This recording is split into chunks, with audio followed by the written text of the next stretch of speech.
And then we learn another function item, which is asking somebody else's nationality. Where are you from? Or we say, where do you come from?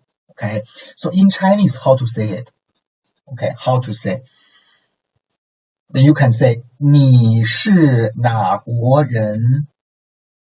Like literally, you are which country person or people, right? So this is translated word by word, which means where are you from? What's your nationality? Or where do you come from? Right? So if you want to ask somebody else's nationality, like you can use this question form. 你是哪国人? Okay. So in reply to this question, like you can answer with 我是 like something 国人, right? So which means I'm some country, person or people. For example, you can say 我是中国人, I am Chinese people, which means I'm Chinese. Okay, I come from China. Or you can answer 我是巴基斯坦人, or I am from Pakistan, or I am Pakistani, right? So this is in reply to this function item, 你是哪国人? Okay, so this is a function item 2 to ask somebody else's nationality. Okay, and then let's move to another short form question, a questions with 呢, which means what about you? Okay, so for example, 我是中国人，你呢? I am Chinese, what about you? Another example, 我学习汉语，你呢? I study Chinese, what about you? Okay, so this short form question with 呢, so its meaning can be inferred or can be induced from a given or a certain context, right? So for example, for this one, 我是中国人，你呢? So in this context, we know they are talking about nationality, like 我是中国人, what about you? 你呢? What about you? So this what about you means where do you come from or what's your nationality? So in this context, this short form question with 呢, its meaning is like can be inferred from this given context, right? And for this one, 我学习汉语，你呢? I study Chinese, what about you? So in this context, this what about you means what do you study? Okay, so I think this is easily to be understood, okay? And next one, the next action function item is to ask somebody else's surname and full name. Okay, so what's your honorable surname? Or what's your name? What's your full name? Okay, so for this function item, how to say in Chinese, okay? For example, how to ask somebody else's surname, okay? So we can have a very polite way to ask it, like 您贵姓? 您贵姓? So literally, you honorable surname, right? And this is a question, so it means like what's your surname? And 贵 here, 贵 before this thing, this 贵 means honorable. And we want to show like respect to somebody else's surname. So we use this like honorable like item, 您贵姓, okay? And if you want to ask somebody else's full name, we can use this like question form in Chinese. 你叫什么名字? So literally, you call or you name what name? Okay, so which means what's your name? Okay, so in reply to these questions, okay, so if somebody else asks you about your surname, you can answer with 我姓 something, which means my surname is something. Okay, and there the special point we need to pay attention to in this reply is that we don't like address like our surname with an honorable form like 贵 in this one, because in questions we want to show somebody else respect, but when you answer we don't need to show respect to ourselves, right? So we don't use 我贵姓. right? We don't say 我贵姓, you just say 我姓. So my surname is something, okay? In reply to 你叫什么名字, you can answer with 我叫 something, like I call something, which means my name is something, okay? So this is like function 4, asking somebody else's surname and full name, okay? So these are all the function items we have learned in previous 3 lessons. And also, please don't forget to make a review by yourself, okay? And now we are going to begin lesson 4, okay? The title of lesson 4 is, do you study French? It is a question, right? In Chinese, we say, 你学习法语吗? 你学习法语吗? And from lesson 4, as I said, we have finished learning most like pronunciation knowledge in Mandarin Chinese. Like we have finished learning all the initials, finals, and tones of Chinese pronunciation, right? So from lesson 4, the pronunciation part is getting smaller and smaller from this lesson, okay? And the text part is getting larger, okay? So from lesson 4, we are going to focus more on like communicating items, like some function items from this lesson. And today we are going to learn a part of pronunciation knowledge, the pronunciation part of lesson 4, okay? So this pronunciation knowledge is also concerned with tones, okay? 声调, concerned with tones. And it is called Sandhi of tones. Sandhi of tones, which means the changing of some tones, right? Sandhi means to change in the flow of speech, right? So in Chinese, we say 变调, 变调. The literal meaning of 变调 is the changing of tones. So 变 means to change. So 变调 means the changing of tones. So Sandhi of tones means like there's a kind of sometimes there's a kind of changing in tones, like when we make a speech. So in the flow of speech, there could be some changing of tones. So today we are going to learn the first Sandhi of tones, which is third tone Sandhi. Third tone Sandhi. In Chinese, we say 三声变调. Okay, right? Third tone is 三声. So the changing of tones for the third tone. Okay, 三声变调. I think some of you may already get it about 三声变调, because in lesson 1 we have learned the most basic greeting item is 你好, right? 你好. In fact, in this 你好, it includes a kind of Sandhi of the third tone, okay? 三声变调.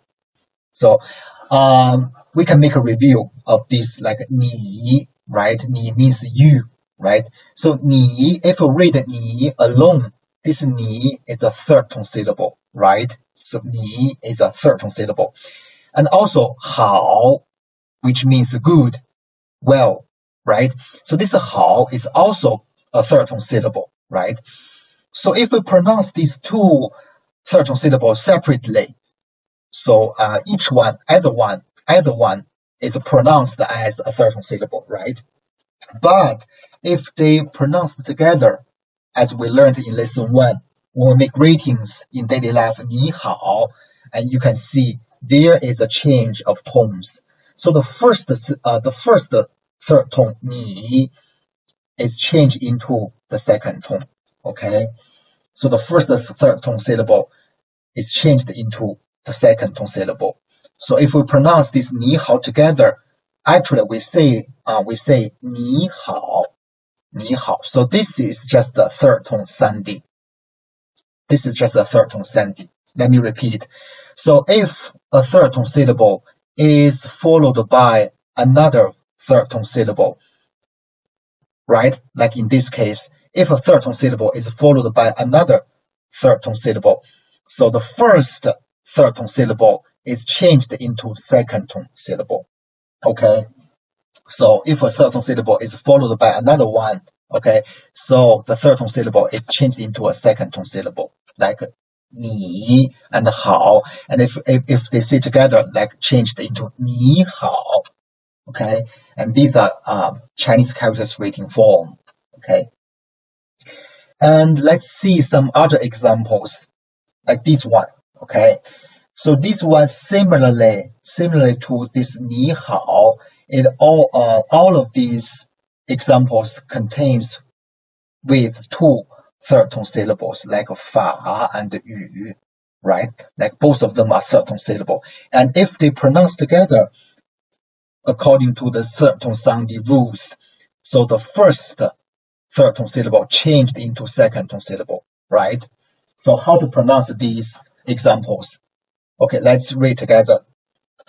法语美好雨伞好久. Okay, so let's make a comparison. If we read alone this 法, if there's only 法, we read alone, it pronounced as 法, right? And this one is 法语. You can see there's a change in tones. And this one 美, and this one 美好. For this one 雨, and then 雨伞, and last one 好. And if it's followed by another third tone syllable, so actually it is pronounced as 好久. Okay, so this one, when we write these third tone syllables, when writing Pinyin, so we don't show any change in tones. Okay, so in writing Pinyin, we always write its original tone. Okay, so even if there's a third tone Sandhi, but in writing Pinyin, we still write a third tone. Okay, but these ones are actually read as like this way. Okay, so in reading, we read as a changing of tones, like 法语美好雨伞 and 好久. But in writing, we still write its original tone. Okay, so this is just the third tone Sandhi. In Chinese, we say 三声变调. Okay, and then we're going to introduce another Sandhi of tones, which is the Sandhi of bu. The Sandhi of bu. So bu in Chinese means not. Okay, bu. This is a Chinese character written form. Okay, which means not. How to say not good? Right, we can say 不好. Right, 不好. Okay. So we know the original tone of bu is a fourth tone, right? It's the fourth tone. So what is the changing of tones for bu? Okay, so if we pronounce bu alone, a bu is a fourth tone syllable. And if bu is followed by a first tone syllable, second tone syllable, and third tone syllable, there's no changing of tones. Okay, first remember, if bu is followed by a third tone, second tone, and third tone syllable, there's no changing of tones. Okay, but if bu is followed by a fourth tone syllable, okay, so if a bu is followed by a fourth tone syllable, its tone is changed into second tone. Okay, so the fourth tone of bu is changed into a second tone in this case. Okay, so this is just the sounding of bu. Okay, and let's see some other examples. For this one, how to read it according to the rules of Sandhi of bu. So for the first three ones, bu is followed by a first tone, second tone, and third tone syllable. So we know there's no changing of tones. And for the last one, in this case, bu is followed by another fourth tone syllable. So in this case, bu is tone changed into second tone. Right? So how to read it? Let's read together.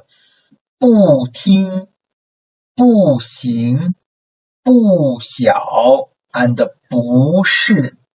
Okay? And also, similarly to the sounding of third tone, okay? So in writing system, so when we write Pinyin, we don't show any changing of tones. We always write the original tone of bu. But in readings, right? So in readings, we will read its actual tone, okay? So this one for this one, this bu is actually read as a second tone syllable, like 不是. Okay, so this is just the Sandhi of bu. So in this lesson, in lesson 4, for the pronunciation part, we learn another new knowledge of concerning with tones, right? It's called Sandhi of tones.